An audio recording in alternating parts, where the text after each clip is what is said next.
Bien, muy buenas tardes. Con mucha alegría le damos la bienvenida al lanzamiento de la segunda edición ampliada del libro Gonzalo Vial, Política y Crisis Social. Y antes de darle el pase a Magdalena Vergara, quien será la moderadora de este fantástico panel que nos acompaña hoy día, quisiera primero agradecer. Parto agradeciendo naturalmente a la familia de Gonzalo Vial, que cuenta con representantes que nos acompañan hoy día, a quienes participaron de manera entusiasta y generosa en este proyecto, a Emilia García, que es editora de esta versión, a Claudio Alvarado, que es escritor del prólogo de la segunda versión, y gran complemento al primero, Daniel Mansubi. Agradecemos también a Diego Chalper, a Magdalena Vergara, Gabriela Caviedes y Álvaro Góngora, que hicieron introducción a los distintos capítulos que ordenan el libro, a María José Aravena por sus ilustraciones, y también a la Fundación Hans Seidel, que hace posible la realización de este proyecto. Hacer una segunda edición de este libro nos parece de absoluta y total relevancia. Luego los plebiscitos y procesos constitucionales fallidos, enfrentamos una situación política y social muy frágil, muy desorientada, a ratos sin quilla, ni horizontes básicos compartidos que nos permitan salir de la crisis social que nos viene acompañando desde el año 2019 al menos. La falta de proyectos políticos consistentes y con idearios claros, al revés, proliferación de liderazgos políticos que ven en la polarización una manera de poder sobrevivir y un negocio bastante, obviamente, mezquino, y más encima con elecciones presidenciales que están cobrando protagonismo con mucha anticipación, consolidan lo dramático de este cuadro. Por eso mismo, volver a leer a Gonzalo Vial, volver a leer sus columnas en particular a través de este libro, resulta especialmente iluminador en este escenario. La vigencia de sus columnas es algo que sorprende, y ustedes van a poder ver en el libro por qué es así. Y probablemente viene dado primero por su capacidad de entendimiento de la realidad de la sociedad chilena, y por otro lado también por su capacidad de evidenciar de manera cruda y sin eufemismo las raíces más profundas del malestar social. Gonzalo Vial encontraba en la causa de este malestar, que nosotros pensamos que es un malestar que es real, lo identificaba en una crisis moral que crecía con un silencio mortal y que veía que la desintegración de la familia tendría efectos sociales que hoy vemos de manera cotidiana. Su opinión es un aporte fundamental para poder reflexionar y abordar los problemas que hoy nos afectan. Y, simplemente para cerrar, recogemos de Gonzalo Vial su honestidad y su claridad intelectual para poder abordar la realidad, su libertad para opinar, naturalmente, y sus públicas convicciones normativas desde las cuales abordó las discusiones y problemas sociales, políticos y morales. En sus columnas ustedes podrán apreciar que se aprecia su obsesión por atacar la pobreza desde la política, la importancia que le asignaba a los partidos políticos, la función pública y la búsqueda de los consensos como rol elemental también de la política. Y también se observa una posición invariable que tuvo sobre la desaparición de las más de 1000 personas en el régimen de Pinochet, del cual él fue ministro, desapariciones que él entendía como un cáncer moral y como la herida más grave que ha tenido nuestra historia en nuestro país. Todo lo cual, obviamente conjugado, solamente confirma que es muy difícil aplicar a Vial las categorías simplonas que suele satisfacer nuestra torpe necesidad por encerrar a las personas en moldes preconcebidos. Su figura y su biografía destacan a través de sus columnas, las que serán discutidas por el panel que Magdalena Vergara moderará con nuestros invitados para profundizar en estas reflexiones. Muchas gracias.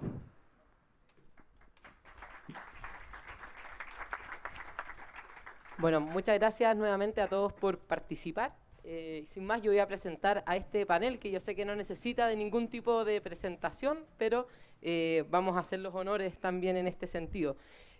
Parto, por supuesto, con quien está a mi lado, el rector Carlos Peña, que es abogado, profesor universitario, desde el 2007, que es rector de la Universidad Diego Portales, y es columnista dominical también de El Mercurio, además de ser vicepresidente de CIPER Chile.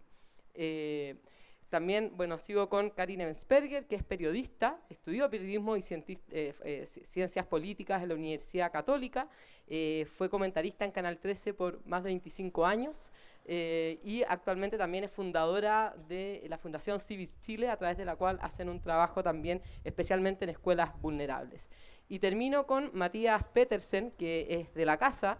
Matías, él es doctor en Economía Política del King's College de Londres, es director del Centro Signos y también investigador senior de Idea País. Así que muchas gracias al panel.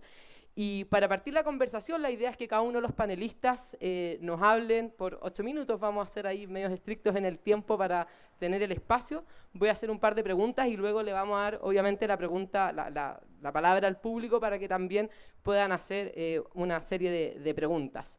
Y para iniciar la conversación, y parto con usted, rector, tomando un poco las palabras que comentaba Christian Stuart, nos parece importante el atender hoy día un poco, y la razón por la cual publicamos este libro es cómo la figura, las palabras, lo que nos entrega Gonzalo Vial, nos permiten iluminar especialmente los tiempos que estamos viviendo en este contexto político de crisis social, donde no parecieran haber tampoco proyectos políticos, ¿no es cierto?, atractivos de cara al futuro, estando además a puertas de elecciones presidenciales. Entonces, ¿cómo en este contexto post-plebiscito, como comentaba Cristian, donde debemos seguir haciéndonos cargo de las problemáticas sociales, Gonzalo Vial entra con una vigencia y permite iluminar en ese sentido el escenario que estamos viviendo? A ver, ante todo, muchísimas gracias por haberme invitado a participar de esta reunión y poder intercambiar algunas ideas acerca del libro que compila el trabajo periodístico parcial, sin ninguna duda, de Gonzalo Vial. A mí me parece que frente a la pregunta de si acaso reviste importancia, vigencia o relevancia las ideas expuestas en este libro por Gonzalo Vial, y si acaso su figura podría ser de interés para los problemas que hoy día aquejan al país, para responder esa pregunta, creo que podría ser útil detenerse en dos cuestiones distintas. Por una parte, en la figura de Gonzalo Vial como intelectual, y por otra parte, en las ideas que expuso y que esta obra trasluce, aunque no agota del todo, puesto que Gonzalo Vial expuso buena parte de su idea además en su obra historiográfica. Pues bien, ¿qué decir de la figura de Gonzalo Vial? A mí me parece que Gonzalo Vial es una figura cuya característica principal es que se trata de un intelectual público, es decir, de una persona que tiene una cierta delectación por las ideas, que se empapa de la cultura de su tiempo, que dispone de una muy notable erudición, pero no la emplea para ensimismarse o para dialogar con las personas que comparten la disciplina que él profesa, ni tampoco emplea ese saber suyo para hacer artículos que solo los iniciados podrían leer, sino que Gonzalo Vial tiene la particularidad que a mí me parece extremadamente estimable, de tener una convicción que él ejercitó desde muy temprano en su vida, conforme a la cual las ideas tienen una vocación pública, es decir, deben ponerse en conocimiento de las grandes audiencias, porque esa es la única forma de ir modelando poco a poco la cultura, ¿no? Esto que digo parece trivial, pero no lo es extremadamente importante, porque hoy día, cuando uno atiende a la cultura universitaria, y yo supongo que esta institución es una excepción respecto de eso, advierte que está plagada de personas que profesan una cierta disciplina, pero lo hacen ensimismados, volcados solo respecto de aquellos que comparten la disciplina del caso, escribiendo en revistas especializadas, empleando un lenguaje cercano a las galimatías que nadie entiende, aparentando profundidades donde no las hay, y restándose entonces al diálogo con las grandes audiencias. Y en cambio Gonzalo Vial tiene, creo yo, esta particularidad que es muy notable: ser un sujeto empapado de la convicción de que las ideas, si no logran permear la cultura, en realidad no sirven de nada o sirven de poco. En esto Gonzalo Vial comparte una convicción que alguna vez formuló Ortega y Gasset, un autor que cito porque la generación de Gonzalo Vial leía con delectación, claro está, a Ortega.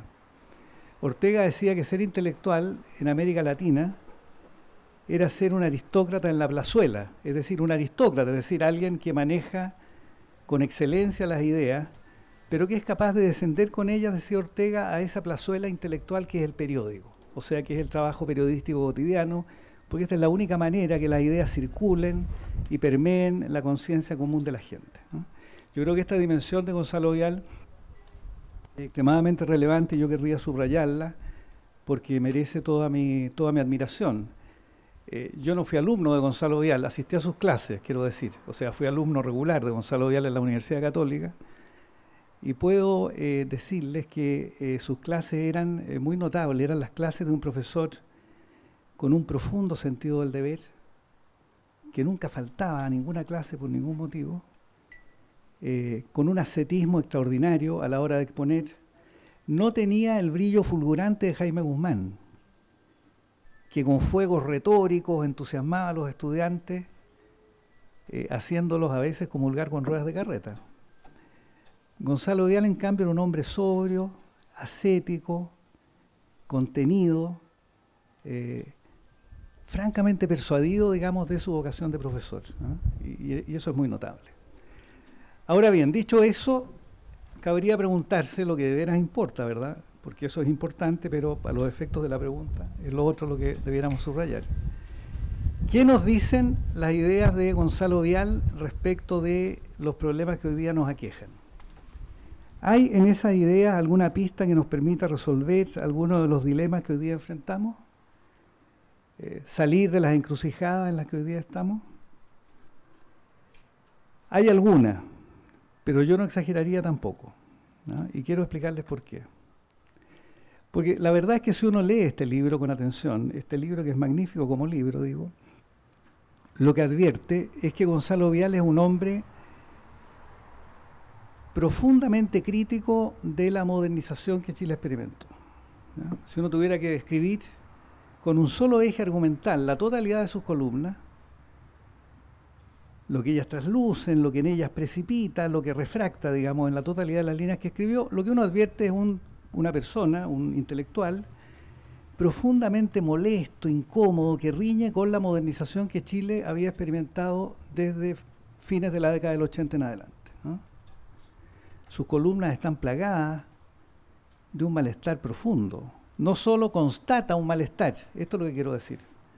Ante todo, Gonzalo Vial es un sujeto que cuando escribe las columnas expresa un malestar suyo, digamos, ¿no? Él es un hombre incómodo con la modernización profundamente.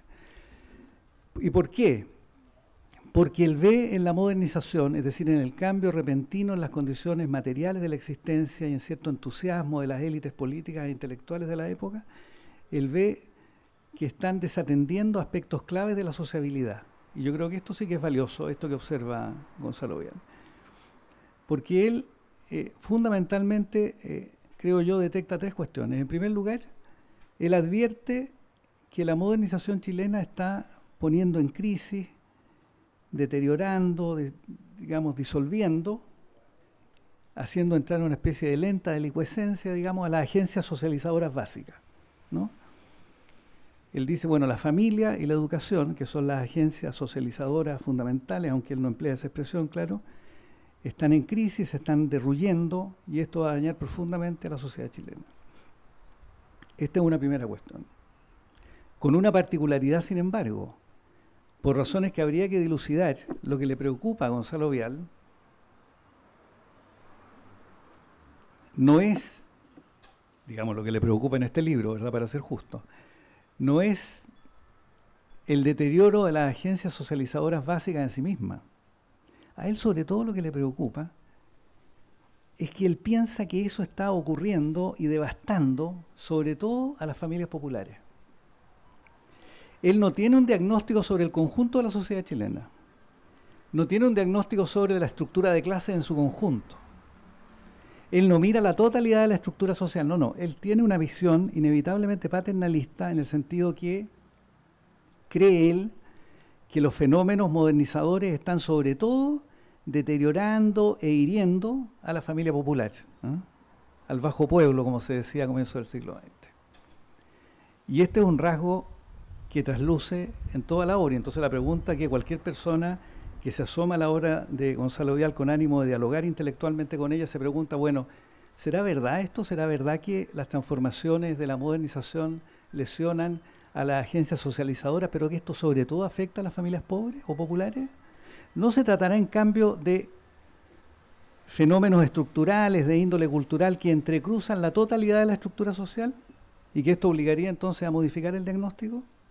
Esta es una primera cuestión, un primer rasgo de su obra contenida en este libro, desde luego. El segundo rasgo que él advierte, si no recuerdo mal, y que habría que sumar a ese, es que él observa en el proceso creciente de autonomía, que tiene muchos defectos de los que podemos hablar luego, pero en el proceso de autonomía que se observa en la cultura chilena, es decir, la expansión creciente de la idea de que las personas deben autogestionar su vida, ¿verdad? Concebir un proyecto de vida y perseguirlo, lo que la sociología llama individuación. Él ve en este fenómeno, que inevitablemente produce una disociación, digamos, de las convicciones morales, él ve en este fenómeno una crisis profunda de moralidad, ante todo sexual, ¿no? Él piensa que esta transgresión, digamos, de la moralidad sexual que se manifiesta, por ejemplo, en el divorcio, en la homosexualidad, que él la ve, sorprendentemente me parece a mí, como amenazante, sobre todo para los niños. Este tipo de cuestiones a él le parecen también alarmantes, ¿eh? La crisis de la moralidad sexual. Y lo tercero, que es lo que a mí me parece más interesante a los efectos de nuestra conversación, pero ya voy a cerrar porque creo que estoy excediéndome, es que él ve en la modernización de Chile, yo creo que en esto apunta muy bien, aunque la idea es muy antigua, según ya voy a explicar, que lo que se está produciendo en Chile es una quiebra del consenso, ¿no? Y que la sociedad no puede funcionar sin un consenso. Ahora, por consenso, Gonzalo Vial entiende una cosa que explicaba Spengler, que es un autor que Gonzalo Vial, cuando uno lee su obra, advierte que leyó muchísimo, ¿eh? o Ferdinand Tönnies, digamos, en Gemeinschaft und Gesellschaft, el gran libro, digamos, del 19. Él entiende por consenso una especie de convergencia tácita, muda, de la sociedad en torno a ciertos valores, es decir, compartir una cierta conciencia moral, ¿no? A esto lo llama consenso. No es el consenso contractual, negocial, digámoslo así, de la teoría neoclásica, digamos, ¿ah? O sea, no es el consenso alcanzado mediante un contrato, sino que es un consenso espontáneo que es fruto de la evolución espontánea de la sociedad, ¿no? Estos son los tres rasgos que yo veo en esta obra de Gonzalo Vial. Permítanme reiterarlos brevemente, ¿ah? El primero, esta crisis de las agencias socializadoras, que él, sin embargo, enfatiza, se produciría o dañaría ante todas las familias populares. Creo que esto merece una explicación. ¿Por qué solo a las familias populares, digamos? ¿Acaso la hechura moral, digamos, de las clases más favorecidas, de raíz oligárquica, no se ven lesionadas con esto? Esta es una pregunta que hay que formular. Puede ser incómoda, yo lo sé, pero hay que formularla, ¿ah? Esta es la primera cuestión. La segunda es el tema de moralidad sexual.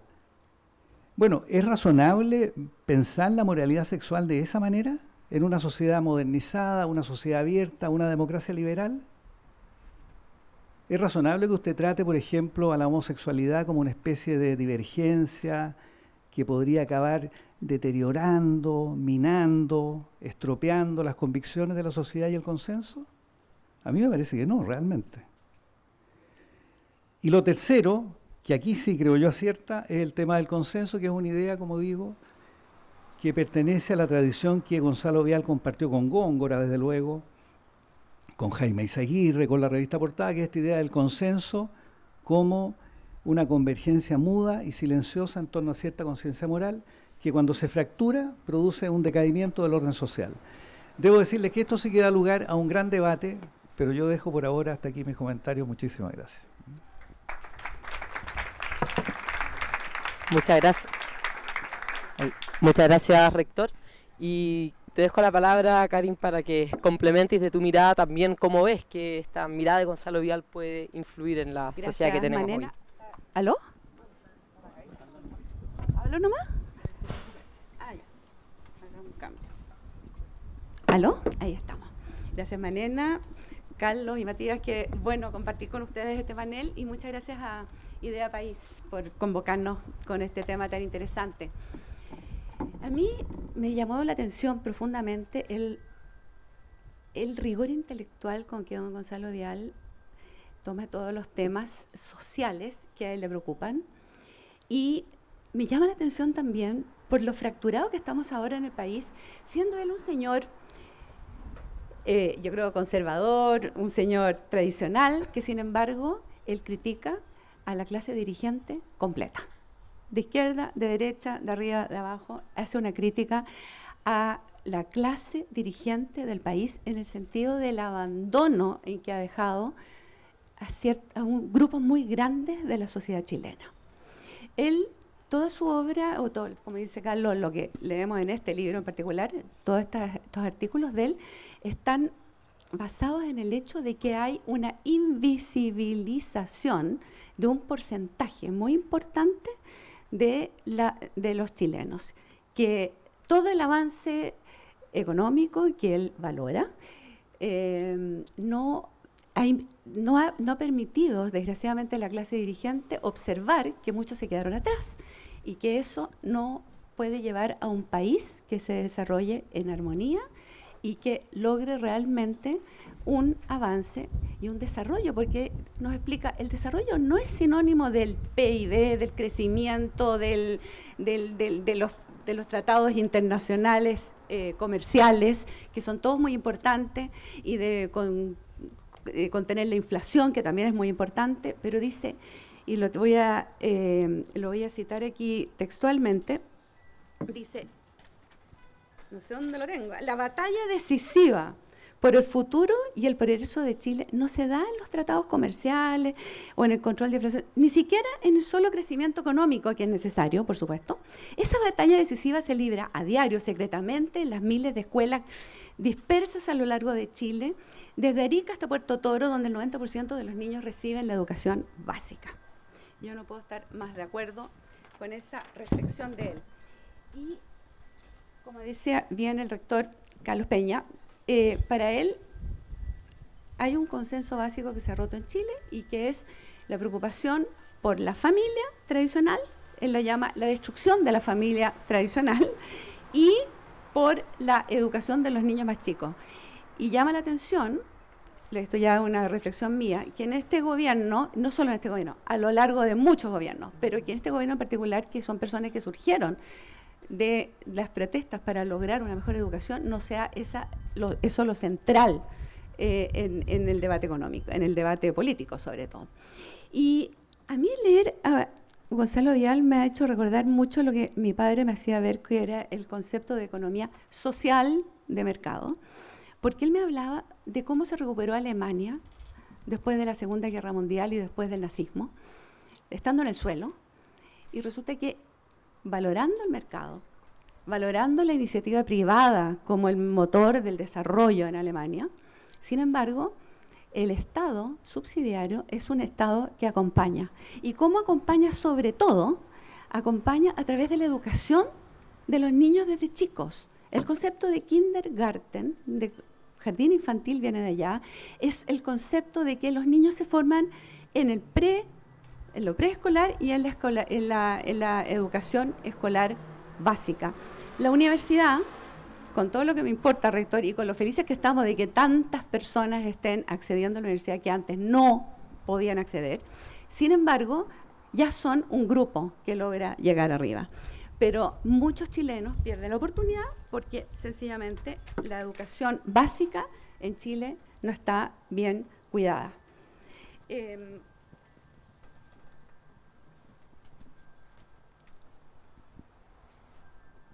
El otro concepto que él destaca constantemente, que también lo mencionó el rector, es el destructor de la familia. Y aquí es muy interesante como él menciona a la señora Panchita, así como Ricardo Lagos hablaba de la señora Juanita, para explicar problemas difíciles económicos y políticos en forma fácil.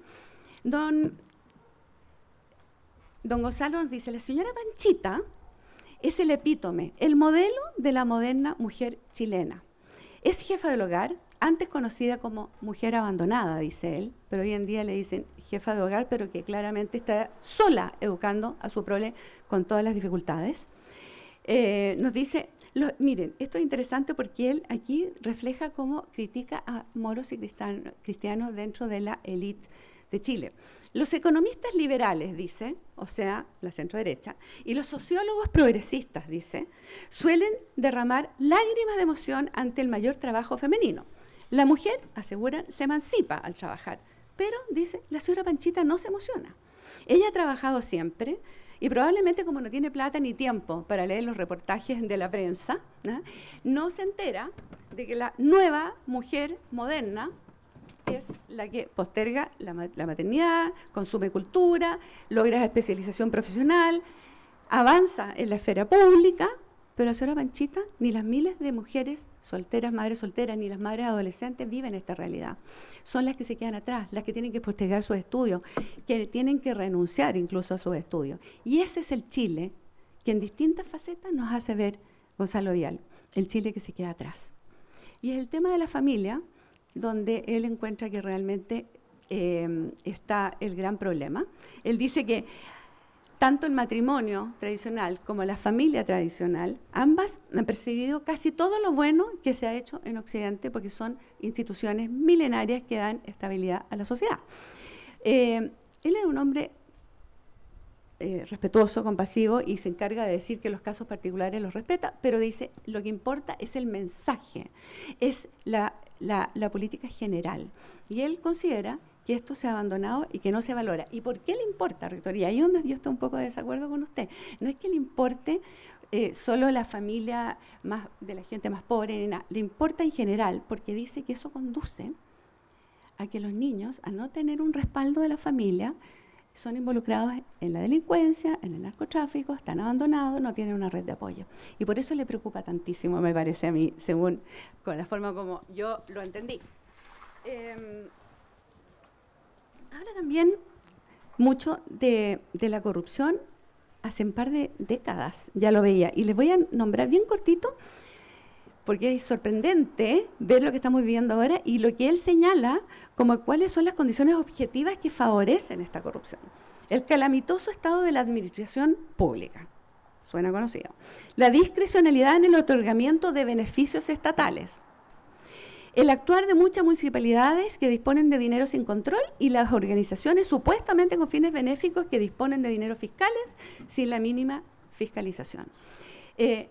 Hace décadas venía diciendo estas mismas cosas que estamos viviendo hoy. Entonces, realmente llama la atención como él observaba un Chile que nosotros quizás no lo estamos viendo tan claro, y él lo veía tremendamente prístino. Termino con un párrafo que me parece que resume la esencia de todo lo que él nos trata de decir para quienes todavía no han leído el libro, que es muy importante, es como la esencia para mi gusto de todo de estas distintas columnas que se recopilan en este libro. Hay un país secreto, dice, el país de los desprotegidos, que nos molesta, que ocultamos. Lo ocultamos al resto del mundo y queremos ocultárnoslo a nosotros mismos. No queremos que se eche a perder la fiesta de los jaguares, los multicarriers, las redes computacionales, los ADR, etc. Si ese país secreto se exhibiera sin ningún recato, ¿qué dirían los tratados de libre comercio en América del Norte, en la Unión Europea? ¿Qué dirían los japoneses? Concluye. Una gran parte de nosotros, una gran parte, continúa acumulando abandono, sufrimiento y resentimiento en la periferia urbana. Y emplaza a los políticos finalmente. Dice que la vocación pública obliga a lograr consensos. No es para ir a pelear cuando uno llega a los altos cargos, sino que es su obligación conseguir consensos para llegar a una cohesión nacional sin la cual no se progresa en ninguna parte. Muchas gracias.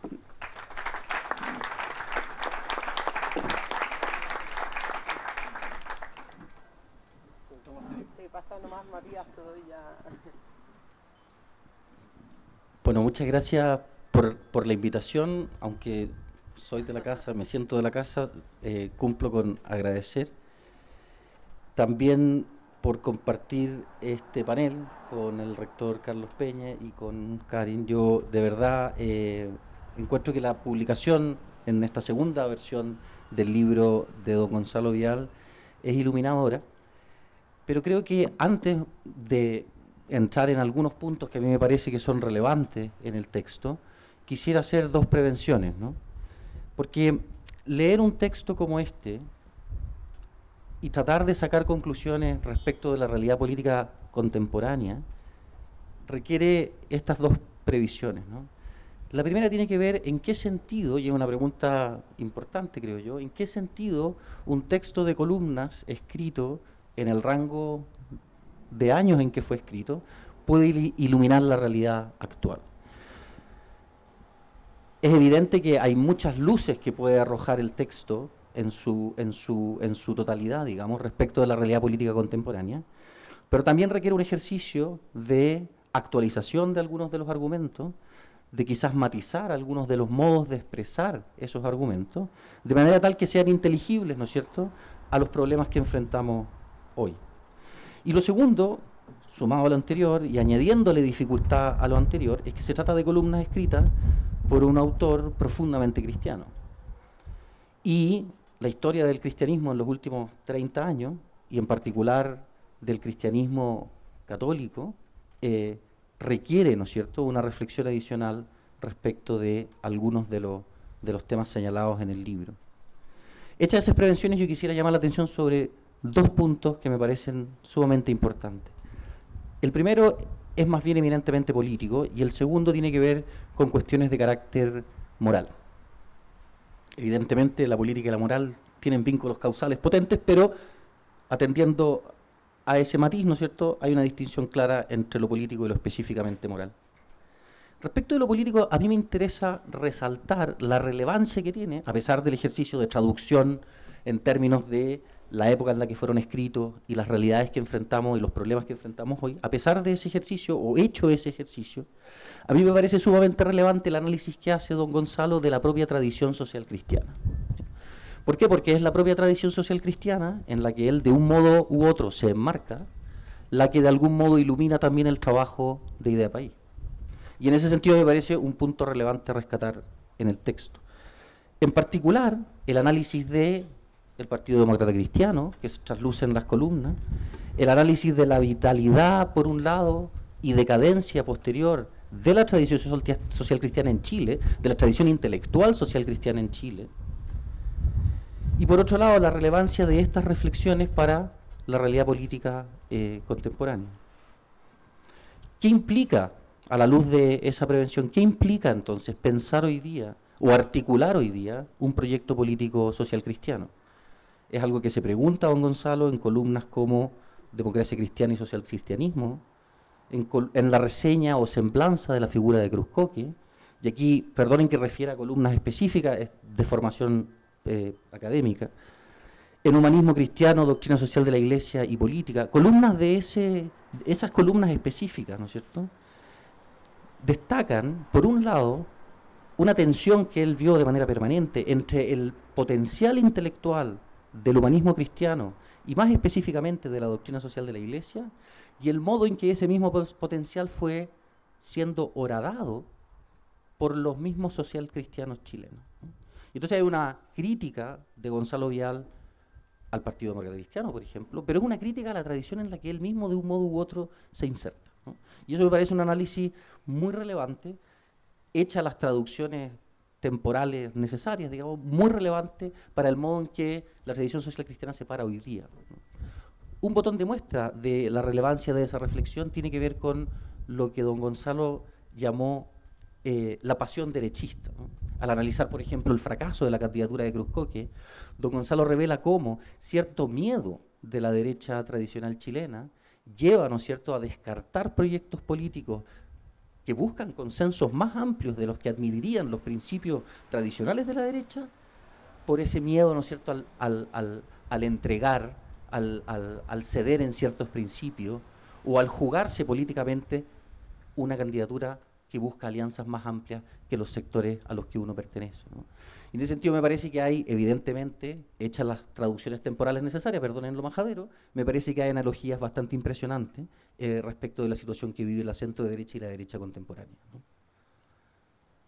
Sumado a la reflexión propiamente política y el énfasis que pone don Gonzalo en la relevancia de los principios socialcristianos para orientar la acción política, Y recalco el verbo orientar en el sentido de que no pueden ser leídas evidentemente estas columnas como un mapa, ¿no es cierto?, o receta de cómo orientarnos en la acción política contingente hoy, pero sí pueden ser, y creo que deben ser leídas, al menos como por la tradición social cristiana, como columnas que iluminan aquellos principios que sería relevante rescatar para comprender y luego incidir desde la tradición social cristiana en la realidad contemporánea.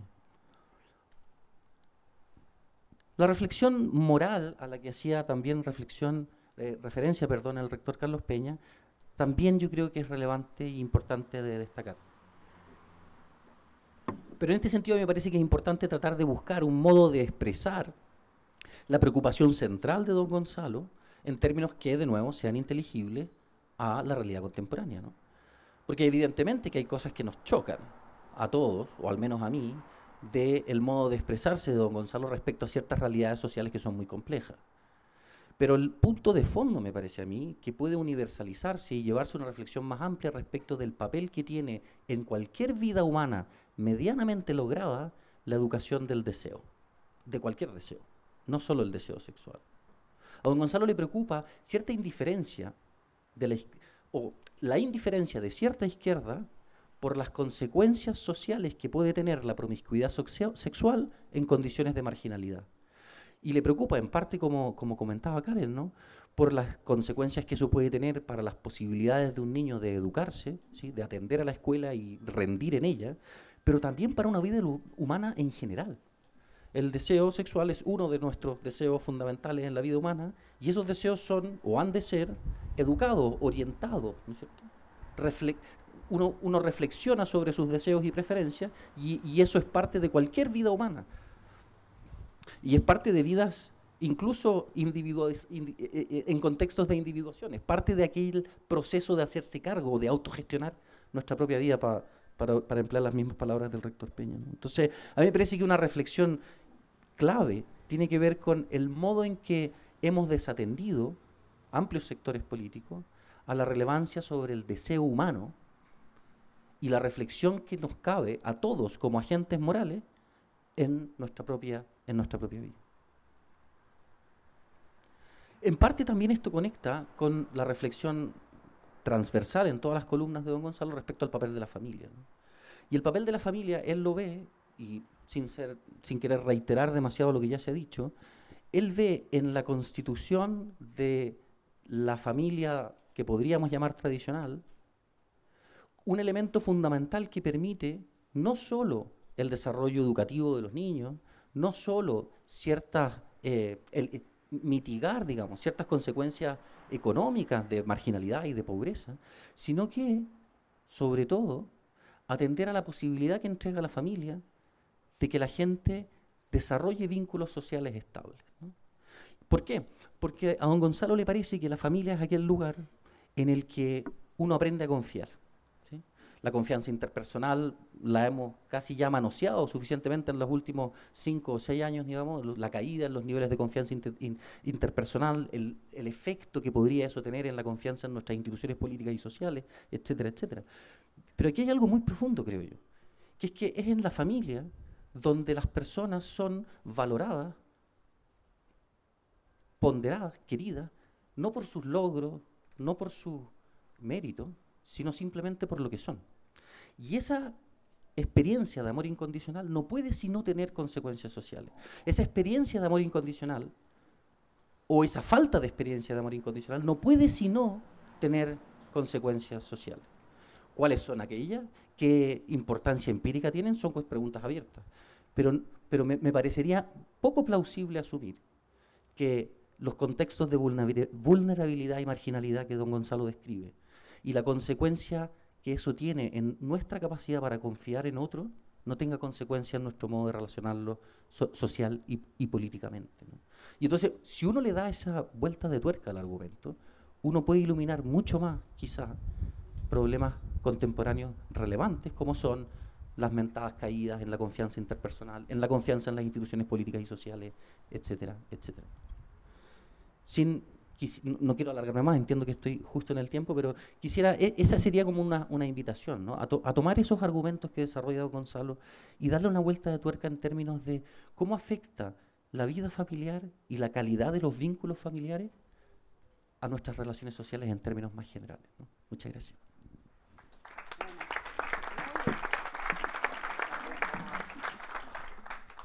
Vamos a compartir micrófono, estamos con algunos problemas técnicos. Pasan estas cosas también. Bueno, muchas gracias a los tres. Yo quisiera hacer una pregunta también nuevamente general y de ahí es abrir el espacio. Y quería quedarme con, en parte, algo que comentó el rector y llevándolo a una idea bien particular, pero que tiene que ver con en la situación en la cual estamos hoy día, donde efectivamente pareciera ser que hay una élite cada vez más polarizada, una política cada vez más polarizada, pero también eso ha permeado en ciertas capas de la sociedad. Y precisamente en esta necesidad de generar consenso, ahí cabe quizás la distinción, es posible, pero pareciera ser bastante complejo cuando lo estamos haciendo también desde miradas que parecieran ser o contradictorias o estamos hablando de temas tan sensibles como dos que acaban de aparecer aquí, ¿no es cierto? Parte de lo que comentaba Matías, que tiene que ver con cómo entendemos a la familia, qué pensamos de ella, con cambios sociales que también estamos viviendo hoy día que son significativos, especialmente cómo los jóvenes perciben a la familia, los vínculos, etcétera, y también aspectos que tienen que ver como la sexualidad, en fin. Entonces, estamos hablando de ámbitos que no solamente tenemos que ponernos de acuerdo por algo, en cierta forma como en sentidos técnicos, no sé, en pensiones que estamos discutiendo, sino en cuestiones muy profundas que tienen que ver con las bases de nuestra sociedad, de cómo entendemos nuestro ordenamiento, que es un poco, lo decía Karen, como parte de lo que se ha roto quizás esas cuestiones básicas desde las cuales nosotros nos sentamos para poder discutir esa sociedad. Entonces, ¿cómo se genera en su mirada esa posibilidad de consenso? Parto en la misma línea un poco para... A ver, ante todo, me parece a mí habría que decir, a propósito de la última exposición que me pareció muy inteligente, muy sagaz, digamos, como lectura de Vial, que uno puede desde luego coincidir incluso con Gonzalo Vial en la afirmación normativa de las cuestiones que en este libro se señalan. O sea, uno podría estar de acuerdo, y cualquier sociólogo, a no ser que sea estúpido, estaría de acuerdo, que sin agencias socializadoras la sociedad no funciona. O sea, el orden social, enseñamos en sociología, ¿verdad?, se estructura de esa manera. Luego, si no hay agencias socializadoras, efectivamente el orden social no existe, no logra constituirse. El problema político, sin embargo, no es para hablar de política, porque podríamos hablar de las cuestiones normativas, pero eso es filosofía moral, digamos. La cuestión política es de otra índole, no consiste en afirmar normativamente lo que yo creo, porque creemos cosas bien distintas, dicho sea de paso. La cuestión política más bien supone responder dos preguntas. La primera, ¿qué reglas de convivencia somos capaces de estructurar de manera que, no obstante que tengamos divergencia en punto a nuestras convicciones finales, podamos cooperar en condiciones, digamos, de lealtad recíproca? Esta es una primera cuestión. Y la segunda es, una vez que logramos convenir una cierta forma normativa de convivir entre personas que piensan distinto en torno a las preguntas últimas de la vida humana, digámoslo así, una vez que logramos eso, la segunda pregunta, la segunda cuestión política de veras es la siguiente. ¿Cómo transitamos del consenso normativo a la facticidad? O sea, ¿cómo hacemos realidad esto que hemos convenido? ¿No? Este es el verdadero problema político. No es ni de la mera afirmación normativa, ni de la mera descripción fáctica. ¿Verdad? Es decir, por eso los filósofos morales no son buenos políticos y los sociólogos suelen ser un desastre como políticos. El político tiene una virtud específica. Sabe mediar entre el ideal que afirmamos y en el que creemos y la realidad en medio de la cual nos desenvolvemos. En esto consiste la política. Y entonces, esta pregunta me parece a mí, y este es el problema que está en Chile sin solución. No sabemos cómo transitar desde la afirmación meramente normativa a la facticidad. ¿Cómo se hace esto? Cabría preguntarse. ¿Ah? Y acá volvemos sobre una idea nuevamente de Gonzalo Vial, que es muy vieja, que viene, en este caso, de la República de Weimar, nada menos. ¿Ah? Y es que la tarea del político, de las élites políticas, es justamente esto, es estructurar esta mediación, ¿no? Entonces la tarea del político consiste justamente en lograr generalizar una cierta convicción normativa de manera de persuadir a las personas y poco a poco permear la cultura hasta que la facticidad pueda ser realizada. En esto consiste la tarea del político. Por eso Max Weber cifraba en el político carismático toda la única posibilidad de la democracia de masa. Cuando uno lee a Max Weber en los textos de los años 20, se sorprende. Max Weber decía, mire, el futuro de la democracia, el único futuro posible de la democracia de masa, que es la que hoy día tenemos, son los políticos carismáticos. Es decir, el político dotado de gracia, que con ascetismo suficiente, con sentido del deber y responsabilidad, es capaz de mediar, de generalizarse estas convicciones en la vida social. ¿Ya? Y entonces, si ustedes me preguntan a mí cuál es el problema que Chile hoy día padece, yo diría que no tenemos ese tipo de políticos. No tenemos políticos carismáticos en el sentido weberiano de la expresión. Tenemos políticos populares, simpáticos, entusiastas, etcétera, pero no políticos carismáticos, ascéticos, ilustrados. De esto no tenemos. Entonces no tenemos este mediador que es capaz de generalizar convicciones en la esfera de la cultura, sumar voluntades y constituir un cierto orden. Este es el problema que tenemos en Chile. No podemos aspirar, creo yo, a que los chilenos y chilenas compartan las mismas convicciones morales últimas. No lo podemos aspirar a eso. Usted no puede aspirar a eso sin sacrificar los valores propios de una democracia liberal. Usted puede aspirar a que su quehacer en la esfera de la cultura generalice sus convicciones, ¿verdad? Esto sí, y es deber de quien tiene y está convencido de ciertas cosas, esforzarse por esparcirlas, difuminarlas, infectar, digámoslo así, con las propias ideas al conjunto de la cultura. Lo que uno no puede hacer es institucionalizar sus convicciones normativas particulares. Esto no lo podemos hacer, ¿ya?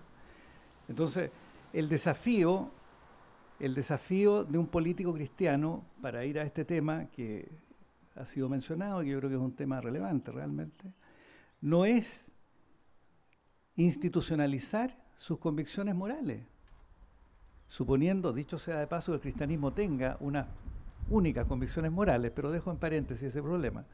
Supongamos que tenga algunas básicas. La tarea del político cristiano no es institucionalizar esas convicciones suyas. La tarea del político cristiano es permear la cultura. Y su deber, un deber de caridad por lo demás, consiste en respetar las convicciones ajenas a nivel institucional. Este es el desafío que hoy día tenemos por delante, creo yo. Y si ustedes me preguntasen cuál es el déficit que la cultura pública en Chile experimenta, es la carencia, y en esto creo que Gonzalo Vial estaría plenamente de acuerdo, es la carencia de élites entendidas como grupos ilustrados, ascéticos, que quieran tener la razón. Así lo diría yo. Pero hoy día nadie quiere tener la razón, todos quieren ser populares. A nadie le interesa tener la razón, ¿verdad? Este es el problema. Entonces, necesitamos gente ilustrada, o sea, culta, que quiera tener la razón y que tenga una cierta vocación ascética de servicio. Eso es lo que necesitamos. En la derecha y en la izquierda. ¿Ah? Porque en uno y otro sector político, según observo yo hoy día en Chile, lo que hay son personas superficiales, frívolas y básicamente ignorantes. ¿Ah? Gruesas, toscas, entusiastas con la popularidad, seducidas como adolescentes con las redes sociales. Ese es el tipo de político que hoy día tenemos. Mientras no tengamos políticos en el sentido weberiano de la expresión gente con sentido de la responsabilidad, ¿ah? Es decir, gente ilustrada, con capacidad de ascesis y con compromiso público, esto no se va a resolver porque, repito, la tarea de la política, que es mediar entre los ideales normativos, como los que antes se mencionaban, y la facticidad, la vida que tenemos, digamos, mediar entre ambos niveles es tarea del político, pero no del político que simplemente suma voluntades y gana elecciones, no. El político que es capaz de esparcir convicciones en la esfera de la cultura.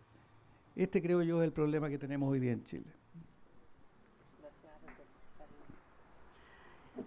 Carlos, muy de acuerdo, muy de acuerdo. Y yo creo que, bueno, nos estamos saliendo un poco del libro propiamente tal, pero si vamos a reflexionar sobre el estado de cosas en nuestro país ahora, también me preocupa el tema que usted señala de la élite, Carlos, porque tanto a nivel económico como a nivel político, no vemos personas que iluminen. El propio Gonzalo Vial, en esta recopilación, hace unos estudios de distintas personalidades, y don Pancho Bulnes, el propio presidente Allende, de distintas personalidades que ha tenido la historia de Chile, y uno ve ahí cómo analiza en profundidad personas que realmente tenían una profunda vocación patriótica, diría yo, o no sé si es la palabra exacta, pero de compromiso con la sociedad, y al mismo tiempo una gran cultura y un gran compromiso con las políticas públicas. Uno ve mucho frivolidad, efectivamente.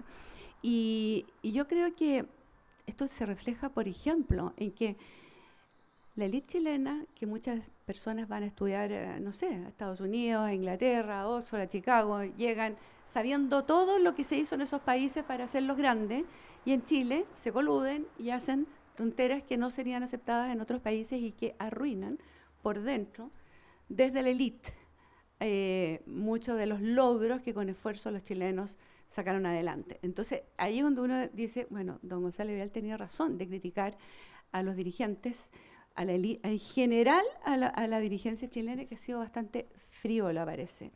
Y vuelvo al libro en la parte de la formación. Realmente, en Chile, por ejemplo, no tenemos formación cívica de los niños. Fíjense que para no inventar la rueda, me fui de embajada en embajada de Dinamarca, Noruega, Suecia, Alemania, Endowment for Democracy en Estados Unidos, en fin, a ver cómo hacen para que personas que vienen de países sin Estado de Derecho cruzan las fronteras y se enteran que son ciudadanos, que tienen deberes y derechos, y aprenden eso rápidamente porque el sistema los lleva a ser ciudadanos comprometidos. Y eso en Chile no lo estamos haciendo bien. No estamos formando a los niños desde chicos en el respeto cívico, en el deber cívico, en el respeto de las cosas públicas, por ejemplo.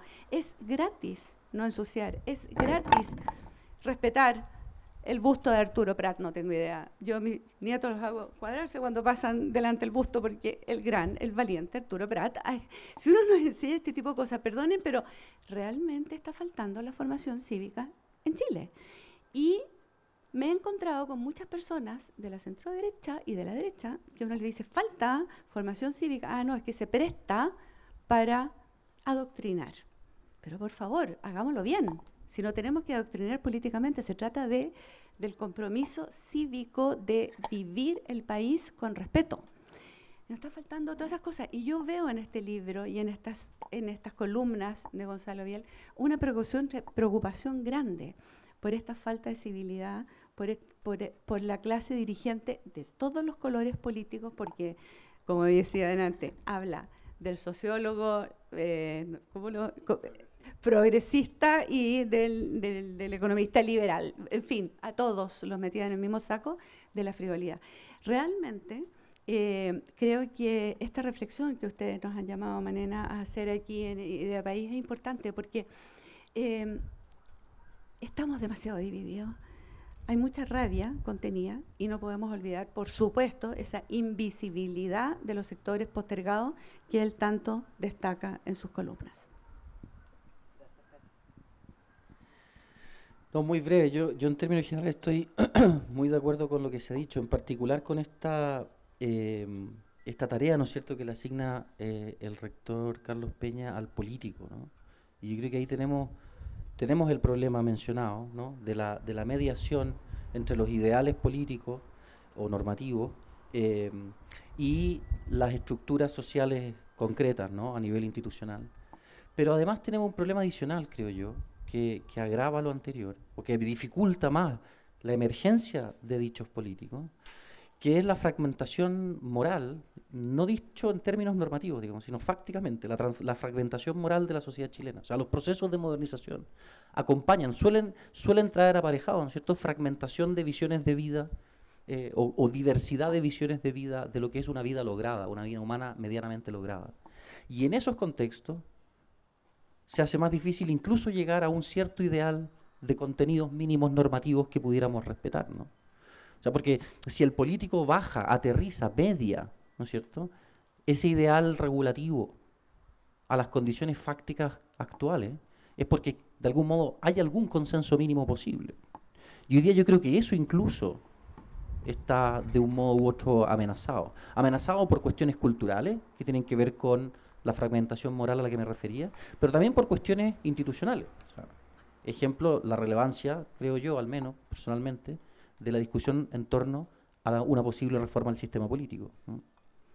Porque si no tenemos espacios institucionales donde ese consenso sea posible, es decir, espacios institucionales donde gente que quiere tener la razón discuta y llegue a algún tipo de acuerdo, y si por el contrario tenemos espacios institucionales que son fácilmente ocupados, con pocos votos y con una retórica identitaria que no apunta a grandes mayorías, sino a nichos y grupos particulares, el candidato del tema X, la candidata del tema Y, si no tenemos una reforma del sistema político que dificulte el ascenso de esas figuras, la posibilidad de un acuerdo generalizado respecto de un consenso mínimo en torno al cual distintos proyectos políticos puedan jugar, se vuelve completamente imposible, ¿no?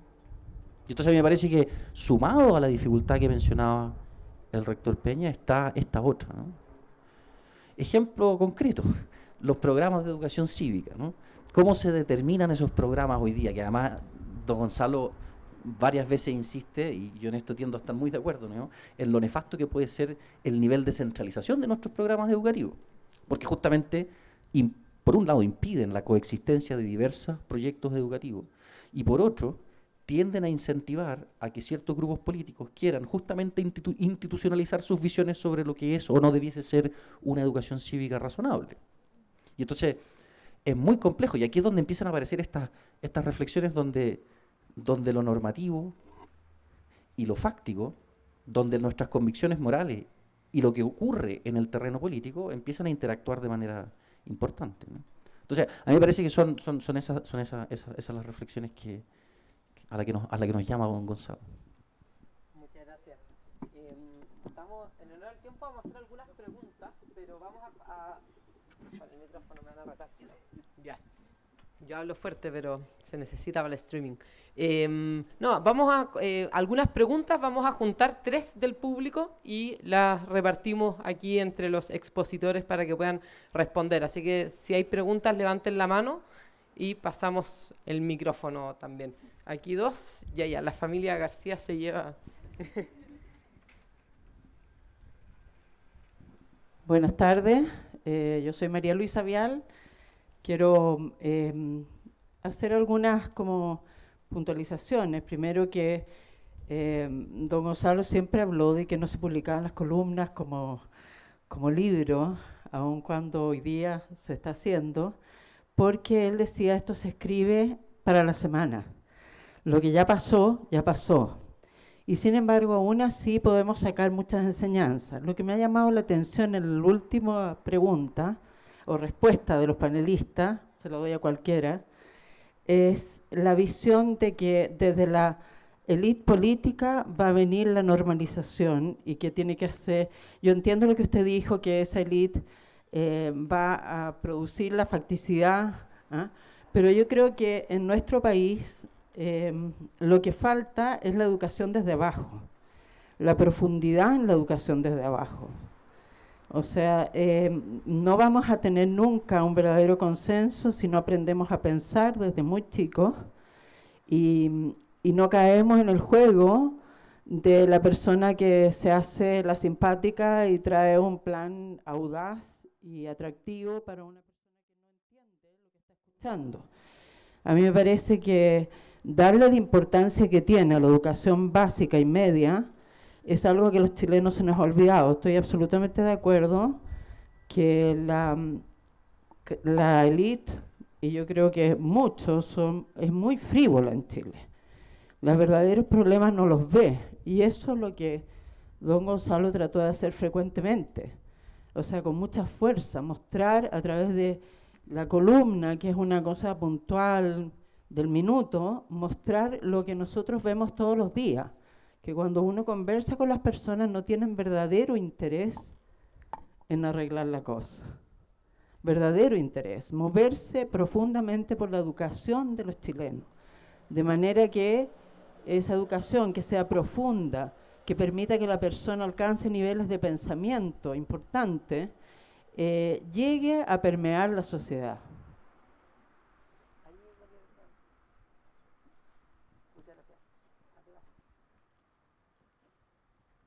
Muchas gracias, buenas tardes. No voy a ser como mi antecesora de lanzar la pregunta a los tres porque corro el riesgo de que les parezca irrelevante a los tres y no me conteste nadie. Así que yo le voy a hacer mi pregunta a Karin. Karin, buenas tardes. Usted mencionó el fenómeno de la invisibilización como un fenómeno que usted es mucho más experta que yo en don Gonzalo Vial, pero que al parecer él detectó este fenómeno, se incomodó con él, y que por lo que entiendo de alguna manera atribuyó a las condiciones de pobreza y marginalidad de un porcentaje importante de nuestra población. A su juicio, Karin, en primer lugar, si usted considera que esa invisibilización se ha ido agudizando o no con los años hasta el día de hoy. Y la segunda pregunta es, ¿qué factores, si es que se ha agudizado, cree usted que han contribuido a ello?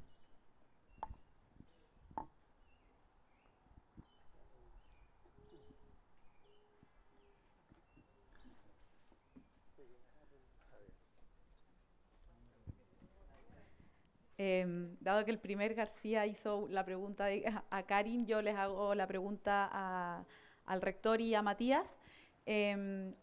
Sobre todo al principio se habló harto de los agentes socializadores, que serían en este caso la familia y la educación. Dado que la modernidad, en palabras de Vial, pero también el panel parece estar de acuerdo, parece estar degradando la familia y la educación y también creó la democratización de los espacios como la familia y la educación. Entonces no debiésemos ser más críticos y estar hablando entonces de cómo poner límites entonces a esta modernidad pareciera desatada y también a la democratización de los espacios sobre todo privados.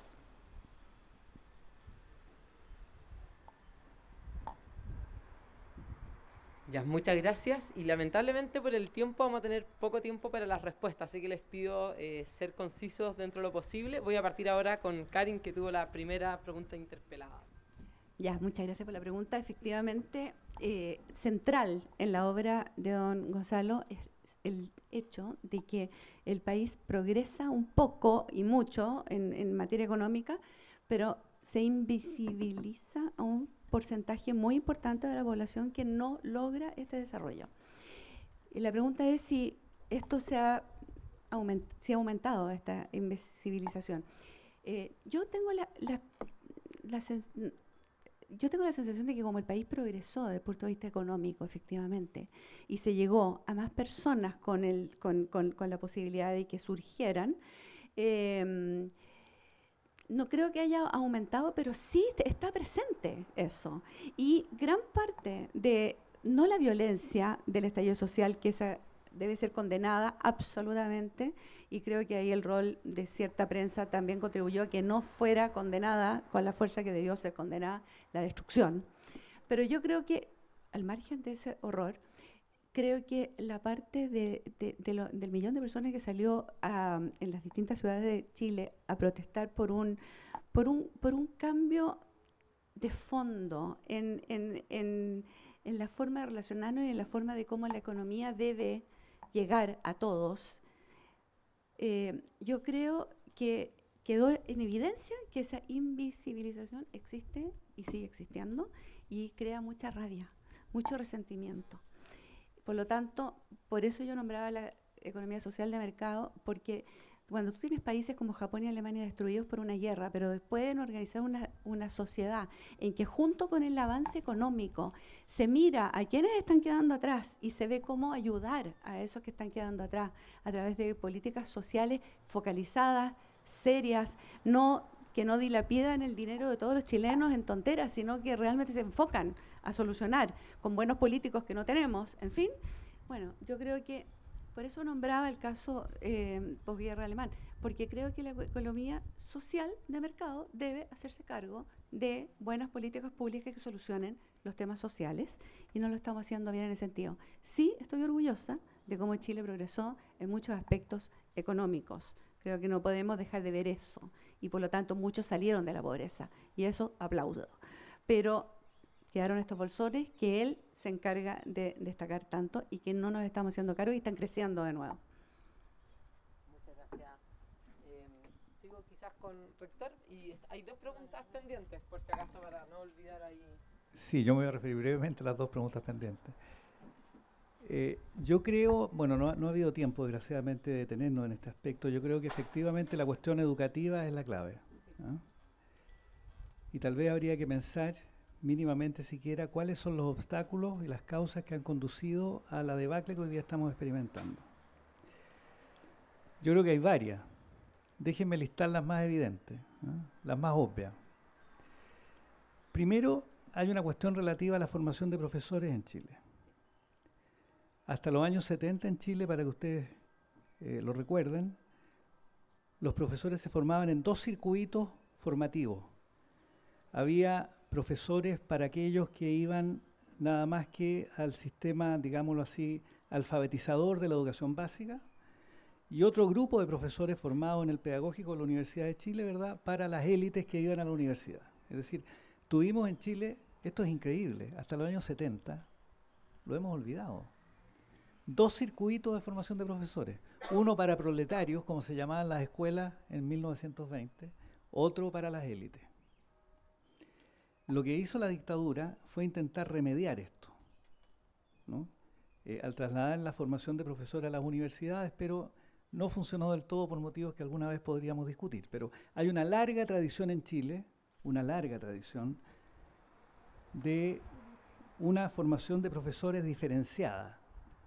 La escuela normal para proletarios, el instituto pedagógico para aquella mínima porción de la élite que egresaba del ciclo de educación escolar e iba a la universidad.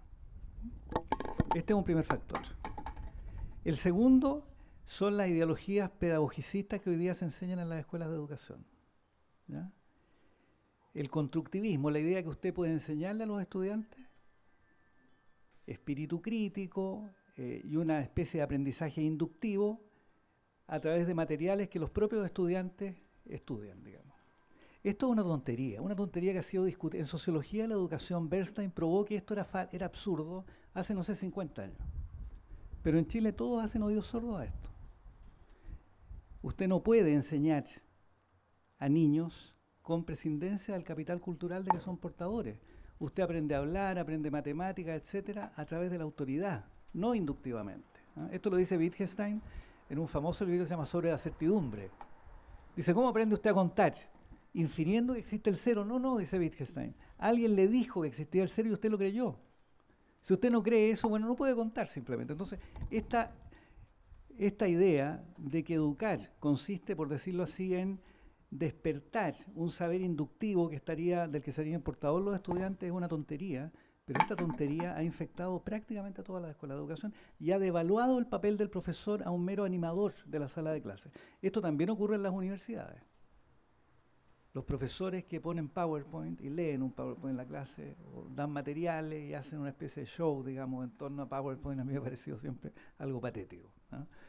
Pero ese es un segundo factor, el tema de la ideología pedagógica. Y el tercer factor, que es muy importante también, es que el sistema escolar en Chile ha estado diseñado al compás de la estructura de clase. Este es un problema. Gonzalo Vial lo veía muy bien esto. Al compás de la estructura de clase. El sistema escolar en Chile remeda con fidelidad la estructura de clase. Los colegios se agrupan dependiendo de la renta de los padres. Y no hemos logrado corregir esto. Llevamos 10 años discutiendo esto y no hemos logrado corregirlo. Entonces yo estoy totalmente de acuerdo con usted en eso que usted menciona, aunque creo que esto daría lugar a otro tipo de debate, ¿no? Y respecto de la cuestión de si, bueno, si las agencias socializadoras son tan importantes, ¿por qué no ponemos límite a la democratización, como suele llamárselo, o sea, a la entrada de la libertad concebida políticamente al interior de las instituciones básicas de la sociedad? Yo creo que esa es una cuestión que hay que pensar, ¿no? Y sugiero lo siguiente para este instituto, que no es una idea mía, es una idea de Philip Rieff, un gran psicoanalista a quien yo he estado estudiando y estamos traduciendo un libro de él.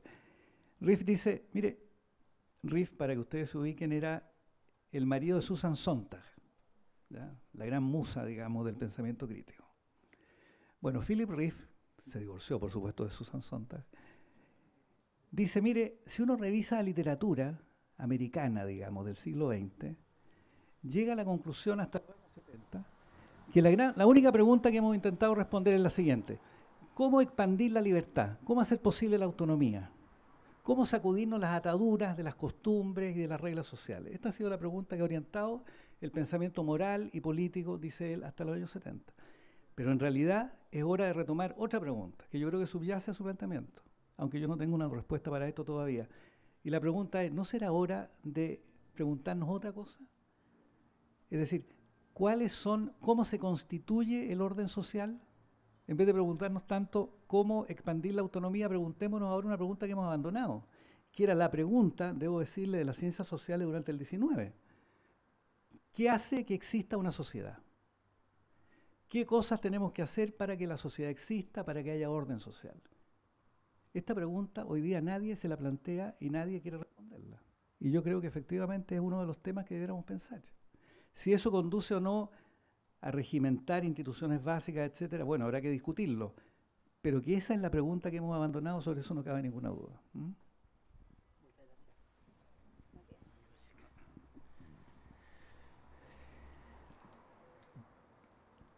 Yo creo que las dos preguntas tienen una conexión implícita y que ha sido apuntada indirectamente quizás por el rector Carlos Peña, y es que existe evidentemente una tensión entre el principio democrático, digámoslo así, para usar la terminología tocquevilleana. Yo sé que en Idea País ha estado estudiando el libro reciente de mi amigo Daniel Mansoy, así que puede ser relevante esa reflexión, ¿no? Entre el principio democrático y la idea de autoridad, ¿no? Y eso tiene un efecto importante tanto a nivel escolar como a nivel familiar, ¿sí? Y entonces la idea, el ideal democrático, entra en tensión de algún modo con la idea de autoridad. Porque la idea de autoridad presupone que no hay una horizontalidad total, que hay al menos aspectos de la vida humana en los que yo debo, al menos en un principio, someterme al criterio de otro.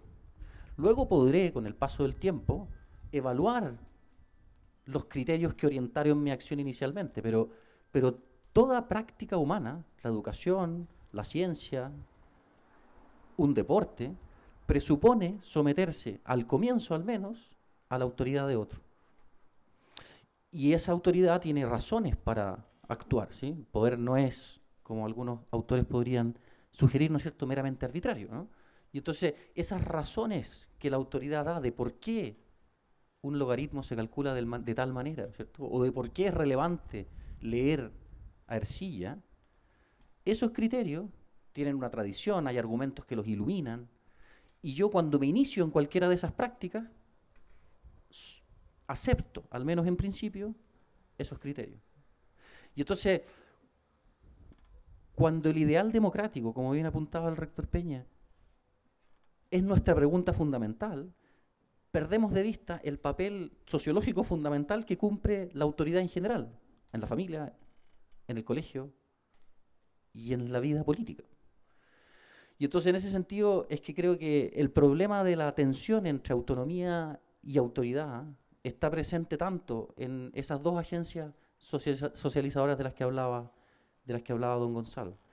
Creo sí que para empezar así a esbozar un intento de mapa conceptual para pensar en este problema, habría que distinguir entre procesos de modernización, en cómo se emplea el término en jerga sociológica, y modernidad. como concepto cultural, ¿no? Porque modernidades hay varias, ¿no? Hay una modernidad ilustrada continental, hay una modernidad ilustrada escocesa, hay una modernidad católica, si uno quiere. Y en ese sentido me parece que un juicio demasiado amplio y general respecto del efecto causal de la modernidad en la estructura familiar requeriría, para tomarse en serio la pregunta, una serie de matices históricos que evidentemente habría que tomarse muchos días para hacerlo, ¿no? Así que eso. Bueno, muchísimas gracias a los tres y muchas gracias a todos por su participación. Los dejamos invitados a un cóctel que tenemos ahora. Además, les pedimos que quienes no se hayan inscrito al inicio lo puedan hacer, pueden comprar el libro ahí además, así que todos invitados. Y panelistas, no se vayan de aquí porque tenemos que sacarnos la foto y regalos. Eso, muchas gracias.